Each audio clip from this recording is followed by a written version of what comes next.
सुप्रभात। आप सभी का दिन शुभ मंगलमय हो।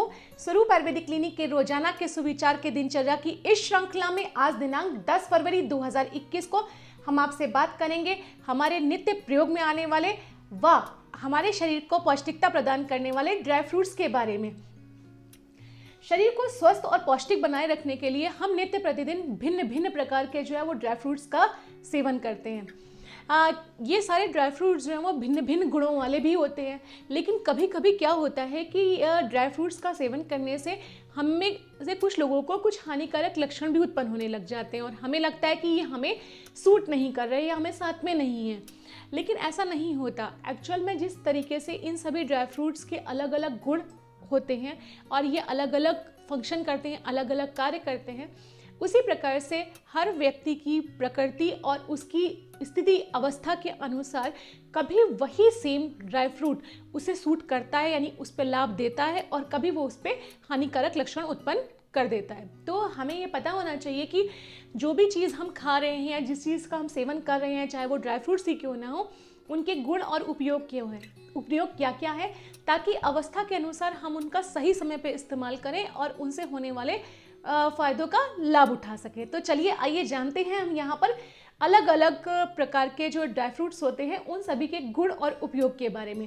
तो सबसे पहले हम जानेंगे मखाने के बारे में, क्योंकि ये कॉमनली यूज़ किया जाता है। हमारे घर में भी किसी का कभी भी अगर व्रत हो तो व्रत में भी लोग मखाने को डिफरेंट टाइप से इस्तेमाल करते हैं। कहीं पर इसको घी में भून कर इस्तेमाल किया जाता है, तो कहीं इसकी खीर बनाकर, या कभी कभी वो नाश्ते के रूप में भी लोग इसे भूनकर नमकीन वगैरह में भी डालकर सेवन करते हैं। ये जो मखाना होता है, ये मखाने को इंग्लिश में फॉक्सनट कहते हैं या फिर गॉर्गन फ्रूट के नाम से जाना जाता है। इसका जो लैटिन नेम होता है वो होता है यूरियल फिरॉक्स, और गुणों में अगर देखा जाए तो ये सुपाच्य होता है, यानी बहुत आसानी से डाइजेस्ट हो जाता है और सबसे बड़ी चीज़ बल्य होता है, शरीर को वो बलवान बनाता है। इन सब के साथ साथ डिलीवरी के बाद जो फीमेल्स में वीकनेस आ जाती है, उन वीकनेस की कंडीशन में ये बहुत अधिक फ़ायदेमंद होता है। तो ये तो अब हमने जाने मखाने के बारे में कि कितना हल्का होता है, सुपाच्य होता है, तो आप किसी भी कंडीशन में से दे सकते हैं, इजीली डाइजेस्ट हो जाएगा। दूसरे नंबर पे अब हम आपसे बात करने वाले हैं बहुत ही इम्पॉर्टेंट ड्राई फ्रूट के बारे में जिसका कॉमनली यूज़ किया जाता है, वो है मुनक्का। ज़्यादातर लोग घर में मुनक्के का यूज़ करते हैं, उसे रात में भिगोते हैं और सुबह दूध में उबाल कर उसे लेते हैं। तो चलिए इसके साथ साथ हम ये भी जान लेते हैं कि इसके गुण क्या हैं। मुनक्का जो होता है, इसका लैटिन नेम होता है वाइटस विनिफेरा, और ये हैवी होता है, गुरु होता है, लेकिन साथ साथ ये कफ और पित्त नाशक होता है, यानी कफ और पित्त दोष से होने वाली व्याधियों में ये बहुत अधिक अच्छा काम करता है। इन सब के साथ साथ ही इसके गुणों की अगर तरफ देखें तो ये कास रोग यानी कि खांसी यानी कफ कंडीशन में बहुत अच्छा काम करता है। और सबसे बड़ी चीज़, अगर यूरिन में बर्निंग की दिक्कत हो रही हो, किसी को बर्निंग ऑफ यूरिन हो रहा हो, जलन हो रही हो पेशाब में, तो उस कंडीशन में ये बहुत अधिक फ़ायदेमंद होता है। और इन सब के साथ साथ जो सबसे कॉमनली जिसका यूज़ किया था जिस चीज़ के लिए, वो है इसका कॉन्स्टिपेशन कि कब्ज़ यानी कॉन्स्टिपेशन की कंडीशन में ये बहुत अधिक फ़ायदेमंद होता है। इसे रात में भिगोकर सुबह दूध में उबालकर लेने से कॉन्स्टिपेशन रिलीफ होता है। तो ये तो हमने जाना इसके बारे में, मुनक्के के बारे में। अब हम आपसे बात करते हैं बादाम के बारे में। बचपन से लेके जैसे ही बच्चे थोड़े स्कूल जाने लगते हैं, हम कहते हैं बादाम खिलाना शुरू करें, क्योंकि ये बुद्धि को बढ़ाता है। और बाकी में भी विंटर्स में कहा जाता है कि बादाम का सेवन करना चाहिए। तो चलिए जानते हैं इस बादाम के गुणों के बारे में। जो बादाम होता है, इसे इंग्लिश में आलमंड कहते हैं, और इसका जो बॉटनिकल या लैटिन नेम होता है वो होता है प्रूनस अमेग्डेलस। इसके गुण देखे जाएं तो ये मधुर होता है, मधुर रस युक्त होता है, गुरु होता है, हैवी होता है, स्निग्ध होता है, शरीर को बढ़ाने वाला होता है, बलकारक बनाता है शरीर को, और सबसे बड़ी चीज़ ये वातहर होता है। और इसीलिए ये वो नर्वस डिसऑर्डर्स में, यानी कि जो वात व्याधियाँ होती हैं या वात नाड़ी के जो रोग होते हैं, उन कंडीशन जिनको दिक्कतें होती हैं जिन लोगों को, उन लोगों के लिए ये बहुत अधिक फ़ायदेमंद है। तो अगर आप में से भी किसी को इस तरह की कोई दिक्कत है नर्वस डिसऑर्डर्स वाली, तो उनके लिए ये बादाम खाना बहुत अच्छा होता है। और बादाम की, स्पेशली बादाम की पेया जो होती है, पेया बनाने का तरीका ये होता है कि रात में इसे गर्म पानी में भिगो देते हैं और सुबह इसे उबाल लिया जाता है। तो जो इसकी पेया बनती है, ये पेया डायबिटीज़ के केसेस में बहुत अधिक फ़ायदेमंद होती है। इन सब के साथ साथ जो फीमेल्स में सफ़ेद पानी की शिकायत हो जाती है, यानी कि ल्यूकोरिया की दिक्कत होती है, उसमें भी ये जो बादाम को भिगोकर पेया बनाई जाती है, ये बहुत अधिक लाभकारी होती है। तो हमने जाना यहाँ पर अब बादाम के बारे में। अब हम यहाँ पर बात करेंगे चौथे नंबर पे अखरोट के बारे में। तो अखरोट को जो है वो इंग्लिश में वॉलनट के नाम से जाना जाता है और ये इसका जो लैटिन नेम होता है वो होता है जुगलन्स रेजिया।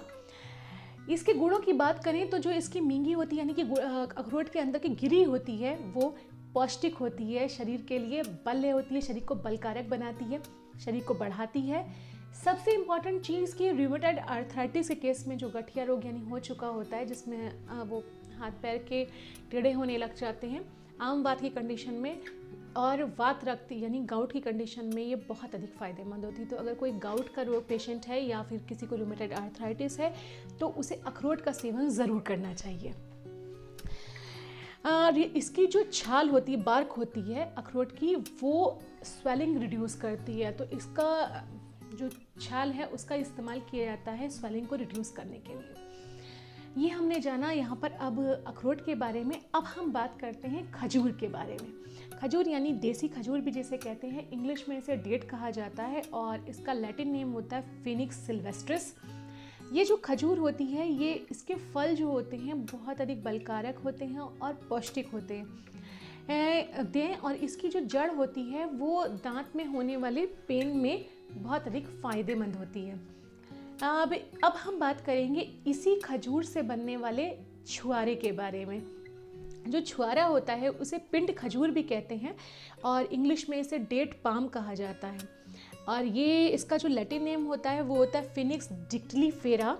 और ये जो होता है ये शीत होता है, तर्पण करता है, शरीर को बढ़ाता है, गुरु होता है, वात पित्त हर होता है, यानी वात पित्त से होने वाली जो व्याधियाँ होती हैं उनके लिए बहुत अधिक अच्छा होता है। इन सब के साथ साथ ये ब्लीडिंग डिसऑर्डर्स में अगर कहीं पे किसी को एनल रीजन से या फिर नाक से ब्लीडिंग वगैरह की शिकायत रहती है तो उन केसेस में ये बहुत अधिक फ़ायदेमंद होता है। अब हम बात करते हैं चिरौंजी के बारे में। चिरौंजी कॉमनली यूज़ हम नहीं करते, लेकिन कभी कभी खीर में या बाकी कोई पकवान बनाए जाते हैं तो उसमें चिरौंजी का इस्तेमाल किया जाता है। इस चिरौंजी को जो है प्रियाल भी कहते हैं और इसका जो लैटिन नेम होता है वो बुकनेनिया लैटिफोलिया होता है। इसके गुणों की बात करें तो ये मधुर रस युक्त होती है, गुरु होती है, स्निग्ध होती है और सबसे बड़ी चीज़ कि ये तृषा यानी प्यास को दूर करने वाली होती है और दाह यानी कि जलन। अगर कुछ लोगों को ऐसी कंप्लेन होती है कि उन्हें अक्सर बर्निंग प्रॉब्लम्स रहती हैं तो उन लोगों को चिरौंजी का सेवन करने से बहुत अधिक फ़ायदा मिलेगा, क्योंकि ये वात पित्त नाशक होती है और दाह नाशक होती है। और इसकी जो पेया बनाई जाती है, इसकी पेया खांसी में बहुत अधिक यानी कफ के केस में बहुत अधिक काम करती है और बालों को भी काला करने के लिए जो है वो इसके तेल का इस्तेमाल किया जाता है। तो यहाँ पर हमने जाने अलग अलग ड्राई फ्रूट्स के गुण। अब आपको जहाँ पर जिस चीज़ के लिए आवश्यकता हो आप उसका इस्तेमाल कर सकते हैं। वैसे अच्छा ये रहता है कि आप मिक्स का यूज़ करिए, लेकिन अगर कहीं पर ये कोई भी जो ड्राई फ्रूट्स के गुण बताए गए हैं किसी दोष को बढ़ाने वाला है और आपको वैसी कोई व्याधि हुई है तो आप उस ड्राई फ्रूट का यूज़ उस अवस्था में मत करिएगा। इस तरीके से हमारे दिनचर्या की सुविचार की श्रृंखला से आप हमारे साथ जुड़े रहिए, अपनी दिनचर्या बदलिए, स्वस्थ रहिए। धन्यवाद।